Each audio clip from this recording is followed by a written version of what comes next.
እመቤት ይህ ያለኝ ብር በሙሉ ነው፣ እባክሽ አሁኑኑ አስቀምጪልኝ። አንተ ልጅ ይህ ሁሉ ብር ከየት ነው የሰረከው አለችው። አይ እመቤት እኔ ከየትም አልሰረኩም፣ በጥረቴ የሰራሁት ብር ነው አላት። ሁኔታህን ተመልከት እስኪ፣ አሁኑኑ ፖሊስ ጠራብሃለሁ፣ እርግጠኛ ነኝ ሰርቀው ነው አለችው። ፖሊስ ከጠራሽብኝ ግን ከስራሽ እንዲያባሩሽ አደርጋለሁም ነበር። ሂዱጣ ከባንክ አንተ ቆሻሻ ሰብሳቢ፣ እንዳንተ አይነቱ ስንት እዚህ ይመጣል መሰለህም አለችው። በአንድ ትንሽ ልጅ ላይ የባንክ ሰራተኞች እንዲህ ያለ መጥፎ ስራ ሲሰሩ ይህ ልጅ የዛ ባንክ ባለቤት የጠፋው ልጅ ይሆናል ብሎ ማንም አላሰበም ነበር። በዚህ አስገራሚ ታሪክ ውስጥ የሰው ልጅ የሰራው ክፉ ስራ ተመልሶ የሚመጣበት ትልቅ ትምህርት ነው። ታሪኩን ስትሰሙ አይኖቻችሁ በእንባ ይሞላል። አያት የ10 ዓመቱን አንኪት ሲያቅፉት በአይኖቻቸው እንባ ይፈስ ነበር። ልጁ እያለቀሰ ከእንግዲህ ወደ ባንክ አልሄድም ይል ነበር።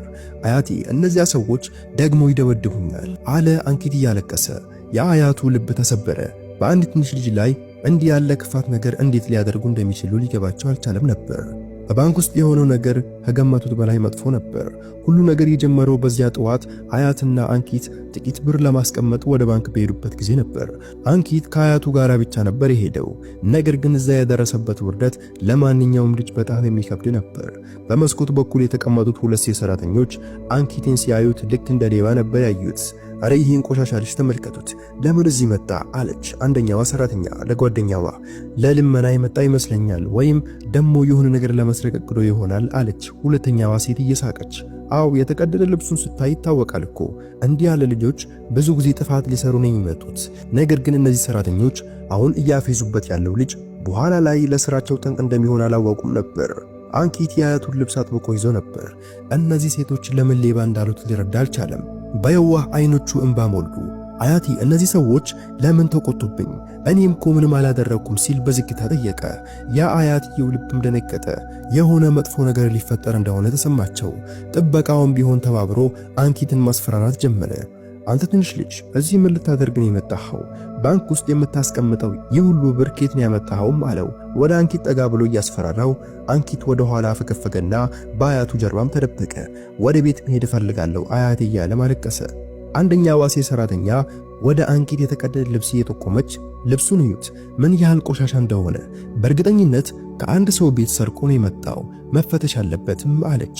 ሁለተኛዋም ሴት ልክ ብለሻል፣ እንዲህ ያሉ ልጆች በጣም አደገኛ ናቸው፣ እጃቸው ትንሽ ስለሆነ ቶሎ አያዙን በማለትም ተስማማች። ጥበቃውም አንኪት እየገፋ ሲሄድ ውጣ ከዚህ፣ በቆሸሸ ልብስህ የጸዳውን ባንካችንን ያዋረድክ ነው፣ እዚህ ሀብታሞች ብቻ ነው የሚመጡት፣ እንዳንተ ላሉ ድሃ እዚህ ቦታ የለንም አለው። አንኪት ሊወድቅ ለጥቂት ጠርፎ ጮክ ብሎ ማልቀስም ጀመረ። አሁን በጣም ፈርቷል። በባንኩ ውስጥ የነበሩ ሰዎች ሁሉ ይህም ቢያዩ ማንም ምንም አላለም ነበር። የአንኪት የተቀደደ ልብስ በማየት ሁሉም ሰው ይህ ድሃ ልጅ የሆነ ጥፋት ሊያጠፋ እንደመጣ አመኑ። አንዳንዶቹ ደግሞ እንደ ጫወታ ያዩት ይስቁ ነበር። አያቱም በድፍረት ጥቂት ብር ያለበትን አሮጌ ቦርሳቸውን አውጥተው ጌታዬ ብር አለን ማስቀመጥ እንፈልጋለንም አሉ። ነገር ግን አንደኛው ሰራተኛ ቦርሳውን አይታ እየሳቀች ምንድነው ይሄ? ይህን የመሰለ ትንሽ ብር ይዘሽ ነው የመጣሽው?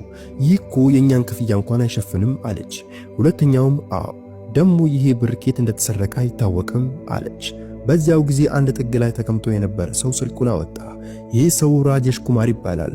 ለራሱ ጉዳይ ወደ ባንክ የመጣ ጋዜጠኛ ነበር። የሆነው ነገር ስህተት መሆኑን ስለተረዳ በቪዲዮ መቅረጽም ጀመረ። በዝምታ ሁሉም ነገር ይቀርጽ ነበር። አንኪትም ጠማው። አያቱን አያቴ ውሃ ፈልጋለሁም አላቸው። አያቱ በአቅራቢያ ወደ ነበረ የውሃ ጆግ ጠቆሙት። ነገር ግን ጥበቃው አንኪትን ከለከለው። ቆይ ይህ ውሃ እንዳንተ ላለ ቆሻሻ ልጅ አይደለም፣ ይህ ለደንበኞቻችን ነው፣ ሌላ ቦታ ፈልገ ጠጣም አለው። የአንኪትን ባይበልጥም ፈሰሰ። አንደኛው ሰራተኛ አያቱን አንቺ አሮጊት ይህን ትንሽ ሌባ ለምን እዚህ ያመጣሽው? ባንካችንን ለመዝረፍ አቅዶ እንዳይሆንም አለቻቸው። ይሄ ልጅ ልጄ ነው፣ ጥቂት ብር ለማስቀመጥ ነው የመጣ ነው አለች።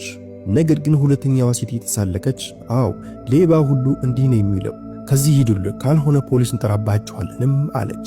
ራጄሽ ኩማር ይህንን ግፍ ሲያይ በጣም አዘነ። እርሱ ጋዜጠኛ በመሆኑ ይህን ግፍ ለሕዝብ ለማሳየት ቪዲዮ መቅረጽም ቀጠለ። በመጨረሻም አያትየው የአንኪትን እጅ ይዘው ና ልጄ እንሂድም አሉት። አንኪትም እያለቀሰ ከአያቱ ጋር ከባንኩ ወጣ። በትንሹ ልብ ላይ ትልቅ ቁስል አርፎ ነበር። ራጄሽ ኩማርም ተከትሏቸው መጣና እማማ እኔ ራጄሽ ኩማር እባላለሁ፣ ጋዜጠኛ ነኝ። ውስጥ የሆነው ነገር በጣም ስህተት ነበረ። ስለዚህ ጉዳይ ላናግራችሁ እችላለሁ ሲል በትህትና ጠየቀ። አያትየውም ተመለከቱት። አይኖቻቸው አሁንም በእንባ ይታጠብ ነበር።